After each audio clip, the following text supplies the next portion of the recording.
Hi friends, welcome to Ranjana sweet home.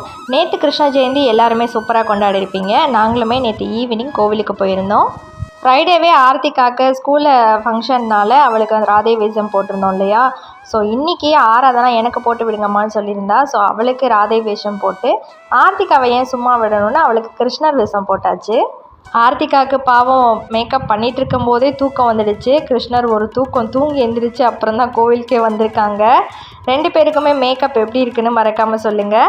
வீட்டுக்கு பக்கத்தில் இருக்கிற பெருமாள் கோவிலுக்கு தான் போயிருந்தோம். வழக்கமாக சாட்டர்டேஸில் தான் இவ்வளோ கூட்டம் வரும் இங்கே இந்த கோயிலுக்கு. நேற்று கிருஷ்ண ஜெயந்தினால் எல்லாருமே வந்திருந்தாங்க. வந்த குழந்தைங்களும் பார்த்திங்கன்னா இவங்கள மாதிரியே ராதையாவும் கிருஷ்ணராகவும் வேஷம் போட்டுட்டு நிறைய பேர் வந்திருந்தாங்க. ரொம்பவே சூப்பராக இருந்தது. சாமி கும்பிட்டு முடிச்சுட்டு கடைசியாக பிரசாதம் கொடுத்தாங்க. அதையும் சாப்பிட்டு தான் வீட்டுக்கு வந்தோம். சக்கரை பொங்கல், அப்புறம் புளியோதரை, அவல், பூந்தி, அப்புறம் வடை மாலை கூட சாத்தியிருந்தாங்க அனுமாருக்கு. ஸோ அதுவுமே பிரசாதமாக கொடுத்துருந்தாங்க. சாப்பிட்டுட்டு வந்தாச்சு.